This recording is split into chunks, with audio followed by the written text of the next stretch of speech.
3 ಉಪಚುನಾವಣೆಗಳನ್ನು ಗೆದ್ದು, ಒಂದು ಚನ್ನಪಟ್ಟಣ, ಇನ್ನೊಂದು ಸಂಡೂರು, ಮೂರನೇದು ಶಿಗ್ಗಾವಿ. ಸಂಡೂರಿನಲ್ಲಿ ಮಾತ್ರ ನಮ್ಮ ಪಕ್ಷದವರು ಗೆದ್ದಿದ್ದದ್ದು. ಅಲ್ಲಿ ತುಕಾರಾಮ್ ಗೆದ್ದಿದ್ರು. ಅವರನ್ನ ಲೋಕಸಭೆಗೆ ನಿಲ್ಲಿಸಿದ ಮೇಲೆ ಅವರ ಹೆಂಡತಿಯನ್ನ ನಿಲ್ಲಿಸಿ ಅಲ್ಲಿ ಗೆಲ್ಲಿಸಿದ್ರು. ಆದರೆ ಶಿಗ್ಗಾವಿನಲ್ಲಿ,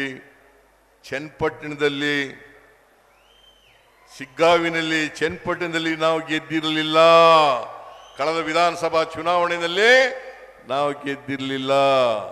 ಚನ್ನಪಟ್ಟಣದಲ್ಲಿ ಈ ಜಿಲ್ಲೆಗೆ ಸೇರಿದಂಥ ಮಹಾನಾಯಕ,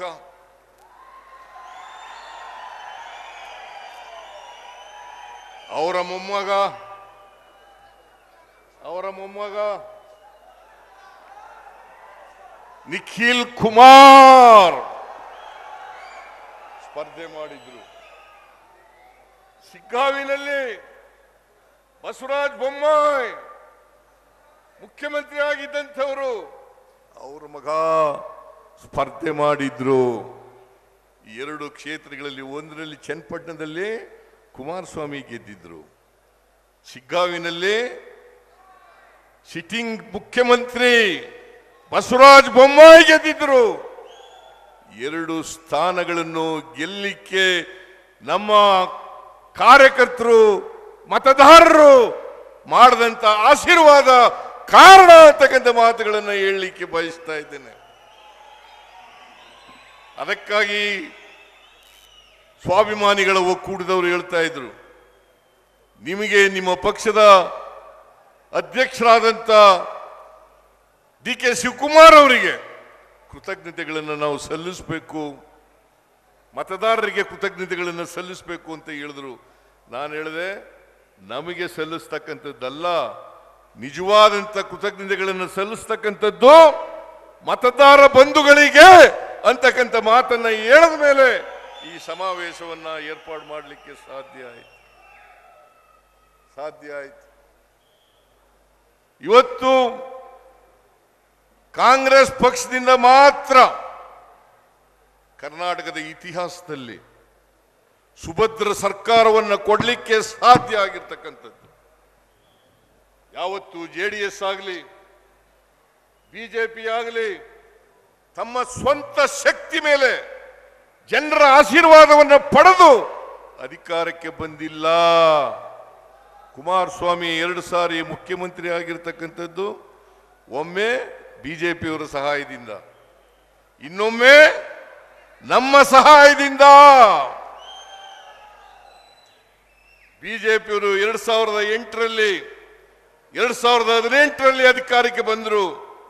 ಹಿಂಬಾಗಲಿನಿಂದ ಬಂದರೆ ಹೊರತು ಮುಂಬಾಗಲಿನಿಂದ ಬರಲಿಲ್ಲ.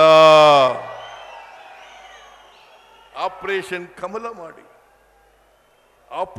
ಕಮಲ ಮಾಡಿ 2008ರಲ್ಲೂ ಕೂಡ ಕೋಟ್ಯಾಂತರ ರೂಪಾಯಿಗಳನ್ನು ಖರ್ಚು ಮಾಡಿ ಅಧಿಕಾರಕ್ಕೆ ಬಂದರು. ಮಿಸ್ಟರ್ ಯಡಿಯೂರಪ್ಪ ಮುಖ್ಯಮಂತ್ರಿ ಆದರು, ಮಿಸ್ಟರ್ ಸದಾನಂದ ಗೌಡ ಮುಖ್ಯಮಂತ್ರಿ ಆದರು, ಮಿಸ್ಟರ್ ಜಗದೀಶ್ ಶೆಟ್ಟರ್ ಮುಖ್ಯಮಂತ್ರಿ ಆದರು. ಹೇಗೆ ಇವ್ರ ಕೈಲಿ ಸುಭದ್ರ ಸರ್ಕಾರವನ್ನು ಕೊಡಲಿಕ್ಕೆ ಸಾಧ್ಯ ಆಯಿತು? 2006ರಲ್ಲಿ ಮೊದಲನೇ ಬಾರಿಗೆ ಕುಮಾರಸ್ವಾಮಿ ಮುಖ್ಯಮಂತ್ರಿ ಆದರು. ಆದರೆ ಯಡಿಯೂರಪ್ಪನವರಿಗೆ ಮೋಸ ಮಾಡಿದ್ರು, ಆ ಸರ್ಕಾರ ಉಳ್ಕೊಳ್ಳಿಕ್ಕೆ ಸಾಧ್ಯ ಆಗಲಿಲ್ಲ. ಯಾರು ಮೋಸ ಮಾಡಿದವರು?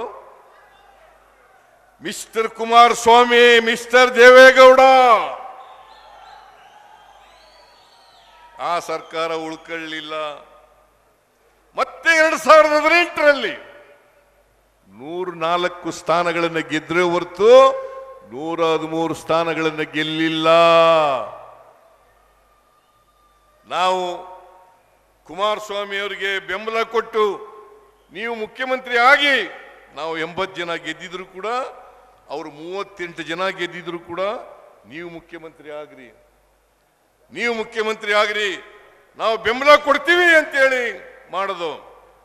ಆದರೆ ಸರ್ಕಾರವನ್ನು ಉಳಿಸಿಕೊಳ್ಳಲಿಲ್ಲ. ನಾವು ವಿತ್ಡ್ರಾ ಮಾಡಿದ್ದಲ್ಲ. ಇವರು ಮುಖ್ಯಮಂತ್ರಿ ಆಗಿರುವಾಗ 17 ಜನ MLAಗಳು ಬಿಜೆಪಿ ಜೊತೆ ಸೇರಿ ಆಪರೇಷನ್ ಕಮಲದ ಮೂಲಕ ಯಡಿಯೂರಪ್ಪ ಮುಖ್ಯಮಂತ್ರಿ ಆದರು. ಆಮೇಲೆ ಬಸವರಾಜ ಬೊಮ್ಮಾಯಿ ಮುಖ್ಯಮಂತ್ರಿ ಆದರು.